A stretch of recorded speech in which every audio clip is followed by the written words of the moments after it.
Breaking news చూస్తున్నాం. కాంగ్రెస్ లో చేరిన బీఆర్ఎస్ ఎమ్మెల్యేలకు నోటీసులు వెళ్లాయి. శాసనసభ కార్యదర్శి నోటీసులు పంపారు. బీఆర్ఎస్ అనర్హత పిటిషన్ల ఆధారంగా నోటీసులు సర్వ్ చేశారు. వివరణ ఇచ్చేందుకు సమయం కావాలని అటు ఎమ్మెల్యేలు కోరారు. లిఖిత పూర్వకంగా సమాధానం ఇవ్వాలని కూడా శాసనసభ కార్యదర్శి ఆదేశించారు.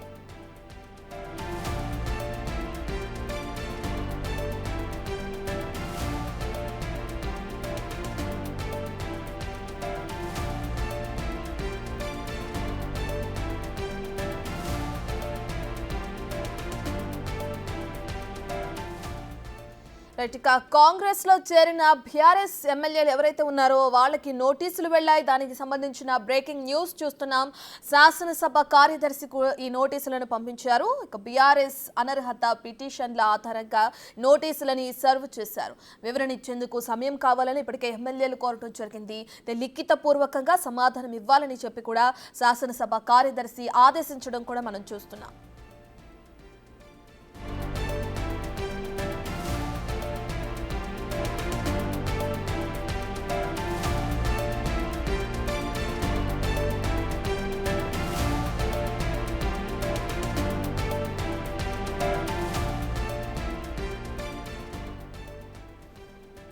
ఇదే విషయానికి సంబంధించిన పూర్తి డీటెయిల్స్ అందించడానికి మా ప్రతినిధి వాసు లైవ్ లో జాయిన్ అవుతున్నారు. రైట్ వాసు, ఇప్పటికే కాంగ్రెస్ లో చేరిన బీఆర్ఎస్ ఎమ్మెల్యేలు ఎవరైతే ఉన్నాయో వాళ్ళకి నోటీసులు వెళ్ళటం మనం చూస్తున్నాం. దీనికి కొంత సమయం కావాలని చెప్పి కూడా వాళ్ళు అడగడం కూడా మనం చూస్తున్నాం. దీనికి సంబంధించిన డీటెయిల్స్ ఏ విధంగా ఉన్నాయి?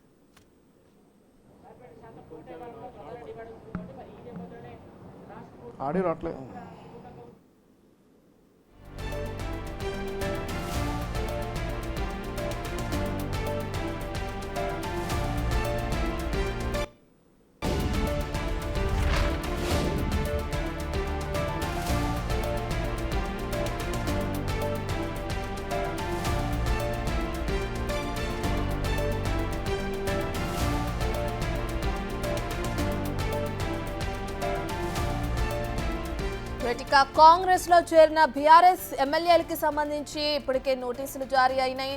దానికి సంబంధించిన పూర్తి డీటెయిల్స్ అందించడానికి మా ప్రతినిధి వాసు అందుబాటులో ఉన్నారు. రైట్ వాసు, దీనికి సంబంధించి కొంత సమయం కావాలని వివరణ ఇవ్వడానికి ఎమ్మెల్యేలు కోరటం మనం చూస్తున్నాం. లిఖిత పూర్వకంగా సమాధానం ఇవ్వాలంటున్నారు శాసనసభ కార్యదర్శి. ఏ విధంగా ఉండనుంది, డీటెయిల్స్ ఏంటి వాసు? మీద చూస్తూ ఉన్నాం. గతంలో బీఆర్ఎస్ పార్టీలో గెలిచి పార్టీ ఫిరాయించినటువంటి ఎమ్మెల్యేలు కాంగ్రెస్ పార్టీలో చేరినటువంటి నేపథ్యంలో కూడా ఇప్పటికే బీఆర్ఎస్ ఎమ్మెల్యేలతో పాటు బీఆర్ఎస్ పార్టీ నేతలు పలు కేసులు దాఖలు చేశారు. ఈ కేసుల సంబంధంలో హైకోర్టులో విచారణ జరిగింది. నిన్న సుప్రీంకోర్టులో కూడా విచారణ జరిగింది. అయితే వీళ్ళు స్పీకర్ నోటీసులు జారీ చేసి వివరణ కోరేందుకు ఎంత సమయం కావాలని కూడా సుప్రీంకోర్టు క్వశ్చన్ చేసిన నేపథ్యంలో ఈరోజు అసెంబ్లీ సెక్రటరీ పార్టీ ఫిరాయించిన ఎమ్మెల్యేలకు నోటీసులు జారీ చేయడం సంచలనం కలిగిస్తూ ఉంది. మనం చూస్తున్నాం, ఇప్పటివరకు పార్టీ మారిన 9 నుంచి 10 మంది ఎమ్మెల్యేల వ్యవహారానికి సంబంధించి కూడా వివరణ కావాలంటూ కూడా అసెంబ్లీ సెక్రటరీ నోటీసులు జారీ చేసిన నేపథ్యంలో కొంత సమయం కావాలని కూడా ప్రస్తుతం వీళ్ళు కోరినట్టుగా తెలుస్తుంది. లిఖిత పూర్వకంగా అంటే రాతపూర్వకంగా మీరు సమాధానం ఇవ్వాలి. పార్టీ ఫిరాయింపులకు సంబంధించి ఎందుకు పార్టీ మారాల్సిన అవసరం వచ్చిందన్న నేపథ్యంలో కూడా, ఎందుకంటే ఇది ఇప్పటిదాకా కూడా బీఆర్ఎస్ పార్టీ పలు సందర్భాల్లో అసెంబ్లీ స్పీకర్ నోటీసులు జారీ చేయడం అంశాన్ని లేవనెత్తిన నేపథ్యంలో కూడా ఎలాంటి నిర్ణయం తీసుకోలేదు. కాబట్టి వీళ్ళు హైకోర్టును ఆశ్రయించారు. కానీ హైకోర్టులో విచారణ నేపథ్యంలో కూడా చర్యలు తీసుకోవాలని హైకోర్టు ఆదేశాలు జారీ చేసింది. ఆ పక్షంలో మనకి రీసెంట్గా కేటీఆర్ కూడా నిన్న సుప్రీంకోర్టులో పిటిషన్ దాఖలు చేసిన నేపథ్యంలో సుప్రీంకోర్టులో కూడా విచారణ జరిగింది. ఫిబ్రవరి 10కి వాయిదా వేయడం జరిగింది. ఎప్పుడు నిర్ణయం ప్రకటిస్తారో తెలపాలని సుప్రీంకోర్టు నిన్న ఆదేశాలు జారీ చేసిన నేపథ్యంలో ప్రస్తుతం ఎమ్మెల్యేలకు పార్టీ ఫిరాయించిన ఎమ్మెల్యేలకు అసెంబ్లీ సెక్రటరీ నోటీసులు జారీ చేయడం సంచలనం కలిగిస్తూ ఉంది. దాంట్లో సారాంశానికి సంబంధించి లిఖిత పూర్వకంగా మీరందరూ కూడా ఎవరైతే పార్టీ ఫిరాయించారో వాళ్ళందరికీ నోటీసులు జారీ చేశారు. వాళ్ళు వివరణ ఇచ్చేందుకు కొంత సమయం కావాలని కోరినట్టుగా మనకు సమాచారం అందుతుంది. మరి చూడాలి ఎలాంటి వివరణ వీళ్ళు ఇస్తారు.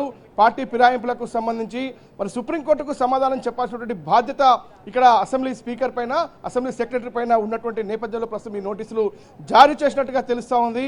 కానీ ఇప్పటివరకు కూడా గతంలో కాంగ్రెస్ పార్టీలో గెలిచి బీఆర్ఎస్లో చేరినటువంటి నేపథ్యంలో గత ప్రభుత్వ హయాంలో కూడా ఎలాంటి నిర్ణయం తీసుకోలేదు. స్పీకర్ కాలయాపన జరిగిపోయింది. మళ్ళీ ఎలక్షన్లు వచ్చాయి, మళ్ళీ ప్రభుత్వాలు మారాయి. కానీ ఇప్పుడు తాజాగా మొదటిసారి నోటీసులు జారీ చేసిన నేపథ్యం అంటే వీళ్ళు నోటీసులకు వివరణ ఇస్తారా లేదంటే వీళ్ళు కూడా పర్సనల్గా సుప్రీంకోర్టులో హైకోర్టులో పిటిషన్లు దాఖలు చేస్తారా పార్టీ ఫిరాయించిన ఎమ్మెల్యేలకు సంబంధించి చూడాల్సి ఉంది.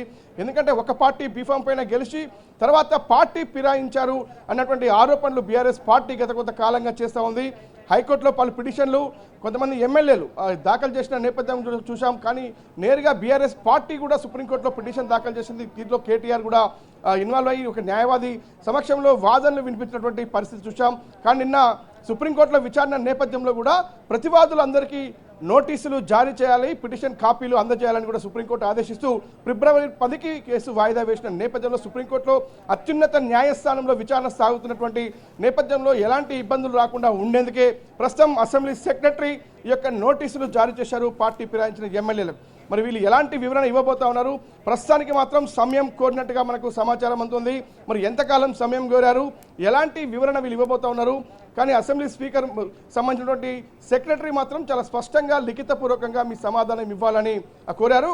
వీళ్ళు ఇచ్చినటువంటి సమాధానాన్ని రేపు సుప్రీంకోర్టులో వీళ్ళు కౌంటర్ ఫైల్ కావచ్చు లేదంటే వివరణ రూపంలో కానీ సుప్రీంకోర్టు ఇచ్చేటువంటి అవకాశం కనిపిస్తూ ఉంది. అంటే స్పీకర్ పూర్తిగా కూడా తనకు తానుగా వివరణ ఇచ్చే పరిస్థితి రాకుండా అసెంబ్లీ సెక్రటరీ ఎమ్మెల్యే ద్వారా ఈ వీళ్ళకి ఇచ్చినటువంటి నోటీసులకు ఇచ్చే సమాధానాన్ని రేపు సుప్రీంకోర్టులో కూడా ప్రొడ్యూస్ చేయబోతున్నారు. సుప్రీంకోర్టులో అది నివేదిక రూపంలో ఇస్తారా లేదంటే మరొక కౌంటర్గా వీళ్ళు ఇస్తారా అనేది చూడాల్సి ఉంది. ఎందుకంటే సుప్రీంకోర్టు చాలా స్పష్టంగా తదుపరి విచారణలోపు ఎప్పుడు మీరు నిర్ణయం తీసుకుంటారు, ఎప్పుడు మీరు సమాధానం ఇస్తారు అన్న అంశానికి సంబంధించి స్పష్టమైనటువంటి ఆదేశాలు జారీ అయినాయి. కాబట్టి ప్రస్తుతం అయితే ఈ నోటీసులు అందినట్టుగా తెలుస్తోంది. దీనికి సంబంధించి మరి ఎమ్మెల్యేలు ఇవ్వబోయేటువంటి వివరణ చాలా కీలకం కాబోతోంది. పార్టీ ఫిరాయింపులకు సంబంధించి ఎందుకు పార్టీ మారాల్సి వచ్చింది, మరి పార్టీ మారామని చెప్తారా మారలేదని చెప్తారా, ఎలాంటి అంశాలను వాళ్ళు రేపు నోటీసుకు వివరణ ఇవ్వబోతా ఉన్నారో అది చాలా కీలకంగా మారనుంది. ఎందుకంటే మన గత దేశంలో ఉన్నటువంటి ప్రతి ప్రభుత్వ హయాంలో కూడా అనేక రాష్ట్రాల్లో కూడా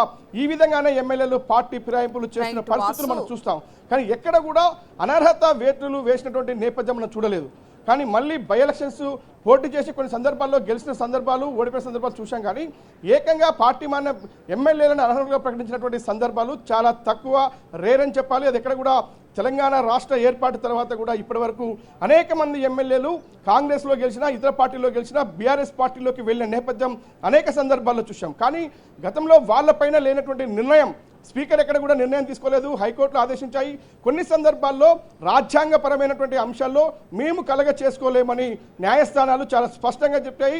ఎందుకంటే చట్టసభలో తీసుకున్న నిర్ణయాలు కావచ్చు, ఎందుకంటే శాసనసభ స్పీకర్కు అత్యున్నతమైనటువంటి అధికారం ఉంటుంది, నిర్ణయం తీసుకున్నటువంటి అధికారం ఆయనకు మాత్రమే ఉంటున్నటువంటి అంశం. కాబట్టి మేము కలగ చేసుకోలేమని గతంలో హైకోర్టు పలు సందర్భాల్లో ఇచ్చినటువంటి ఆర్డర్లు కూడా మనం చూసాం. కానీ ఇప్పుడు మొదటిసారి తొలి విడతగా అసెంబ్లీ సెక్రటరీ పార్టీ ఫిరాయింపుల విషయంలో ఎమ్మెల్యేలకు నోటీసులు జారీ చేయడం సంచలనం కలిగిస్తా ఉంది. ఈ నోటీసులకు సంబంధించి ఎలాంటి సమాధానం విలుసరా చూడాల్సి ఉంది. చెప్పండి వాసు. ఇప్పటికే చూసుకుంటే ఆ వివరణ ఇచ్చిన తర్వాత ఎమ్మెల్యేలు ఎవరైతే ఉన్నారో అనర్హత నోటీసులు పొందిన ఎమ్మెల్యేలు దానికి సంబంధించి వాళ్ళు వివరణ ఇచ్చిన తర్వాత తదుపరి విచారణ ఏ విధంగా కొనసాగే అవకాశం కనిపిస్తుందంటారు? ఫిబ్రవరి 10వ తారీఖున సుప్రీంకోర్టులో విచారణ జరగబోతుంది. ఫిరాయింపు ఎమ్మెల్యేలకు సంబంధించి బీఆర్ఎస్ పార్టీ తరఫున కేటీఆర్ దాఖలు చేసినటువంటి ఈ యొక్క పిటిషన్ పైన విచారణ జరుగుతున్న తరుణంలో ఆ లోపే ఖచ్చితంగా అసెంబ్లీ సెక్రటరీ వివరణ తీసుకోవాల్సి ఉంటుంది. కానీ సమయం తక్కువ ఉంది. వారం రోజుల్లో కేసు విచారణకు రానున్న నేపథ్యంలోనే అసెంబ్లీ సెక్రటరీ ప్రస్తుతం ఫిరాయింపు ఎమ్మెల్యేలకు నోటీసులు జారీ చేశారు. కానీ వాళ్ళ వివరణ వ్రితకపూర్వకంగా ఇచ్చిన తర్వాత అదే అంశాలను వీళ్ళు ప్రస్తావించిన అంశాలను వాళ్ళు రేపు, ఎందుకంటే వీళ్ళు ఖచ్చితంగా ఇది ఆషామాషి వ్యవహారం కాదు. పార్టీ ఫిరాయింపులకు సంబంధించి వీళ్ళు గెలిచి కేవలం ఏడాది మాత్రం పూర్తవుతుంది. ఇక 4 ఏళ్ల పాటు పదవిలో కొనసాగాల్సినటువంటి అవసరం ఉన్నటువంటి నేపథ్యంలో వీళ్ళు న్యాయ నిపుణుల సలహా తీసుకొని మాత్రమే రేపు స్పీకర్ అసెంబ్లీ సెక్రటరీకి సంబంధించినటువంటి ఈ యొక్క వివరణ ఇచ్చే అవకాశం ఉంది. న్యాయ నిపుణుల సలహా తీసుకుంటారు. ఖచ్చితంగా ఏ విధంగా సుప్రీంకోర్టులో ఎదుర్కోవాలి ఈ కేసు అన్న అంశానికి సంబంధించి కూడా కొంత న్యాయ నిపుణుల వివరణ తీసుకునే అవకాశం ఉంది. వాళ్ళ ద్వారానే ఈ యొక్క వివరణ ఇచ్చేటువంటి అవకాశం కనిపిస్తూ ఉంది. మరి ఎంతకాలం అసెంబ్లీ సెక్రటరీ నిర్ణయం ఇచ్చారు వీళ్లకు నోటీసుల్లో అనేది మాత్రం మరి కాసేపట్లో స్పష్టత వచ్చే అవకాశం ఉంది. ఎలాంటి నోటీసులు అందాయి, ఆ నోటీసుల సారాంశం ఏమిటి, లిఖితపూర్వకంగా ఇవ్వమన్నారా లేదంటే సుప్రీంకోర్టు కౌంటర్ రూపంలో వీళ్ళేమైనా వీళ్ళు కేసులు ఎదుర్కోబోతా ఉన్నారా అన్న అంశానికి సంబంధించి క్లారిటీ రావాల్సి ఉంది. మొత్తం మీద ఎమ్మెల్యేలు అందరూ ఎలాంటి నోటీసులు వాళ్ళకి జారీ అయ్యాయో తెలిసిన తర్వాత వాటిపైన స్పందించే అవకాశం కనిపిస్తూ ఉంది. ఎందుకంటే సుప్రీంకోర్టులో అత్యున్నత న్యాయస్థానంలో విచారణ జరుగుతున్న నేపథ్యంలో స్పీకర్ నిర్ణయం తీసుకోవాల్సినటువంటి పరిస్థితి ఏర్పడింది. అంటే ఖచ్చితంగా వివరణ రూపంలో అది నిర్ణయం తీసుకుంటారా, వీళ్ళపైన చర్యలు తీసుకుంటారా అన్న అంశం పక్కన పెడితే వాటికి ముందు ఖచ్చితంగా వీళ్ళ వివరణ కోరాల్సినటువంటి అవసరం మాత్రం కనిపిస్తూ ఉంది. కాబట్టి ఈ నోటీసుల జారీ జరిగింది. ఆ నోటీసులకు సంబంధించినటువంటి సమాధానం వచ్చిన తర్వాత ఒక కీలకమైనటువంటి నిర్ణయం వెలువడే అవకాశం ఉంది. సుప్రీంకోర్టు ఆదేశాల మేరకే ఆ నిర్ణయం తీసుకునే అవకాశం కూడా మనకు కనిపిస్తూ ఉంది. కానీ గతంలో హైకోర్టులో అయితే ఈ యొక్క రాజ్యాంగపరమైనటువంటి అంశం కాబట్టి అసెంబ్లీ శాసనసభలో చేసేటువంటి నిర్ణయాలకు సంబంధించి మేము కలగ చేసుకోలేమని పలు సందర్భాల్లో చెప్పినటువంటి నేపథ్యంలో మరి సుప్రీంకోర్టు ఏం చెప్పబోతోంది, రేపు అసెంబ్లీ స్పీకర్ నిర్ణయానికే వదిలేస్తుందా, లేదంటే వీళ్ళపైన చర్యలు తీసుకోమని ఆదేశిస్తుందా, లేదంటే ఆలోపే చర్యలకు మేము సిద్ధమయ్యామని అసెంబ్లీ సెక్రటరీ రేపు వివరణ ఇస్తారా? అంటే ఇవన్నీ కూడా కొన్ని అనేక రకాల ప్రశ్నలు ఉత్పన్నమవుతున్నాయి. ఇది మొదటిసారి కాదు, దేశంలో అనేక సందర్భాల్లో అనేక ప్రభుత్వాల ఇలాంటి పార్టీ ఫిరాయింపుల నేపథ్యంలో జరిగినటువంటి అంశం. కానీ ఎక్కడ కూడా పూర్తి స్థాయిలో నిర్ణయాలు తీసుకున్నటువంటి సందర్భాలు మనం చూడలేదు. ప్రస్తుతం అయితే చూడాలి అసెంబ్లీ సెక్రటరీకి ఎలాంటి నోటీసుల వివరణ వీళ్ళు ఇస్తారు, రేపు సుప్రీంకోర్టులో అసెంబ్లీ సెక్రటరీ తరపున స్పీకర్ తరపున ఎలాంటి సమాధానం ఇస్తారు, ఆ తర్వాత సుప్రీంకోర్టు ఎలాంటి ఆదేశాలు తీసుకుంటుంది, ఎలాంటి ఆదేశాలు జారీ చేస్తుందో చూడాల్సి ఉంది. Right, thank you Vasu.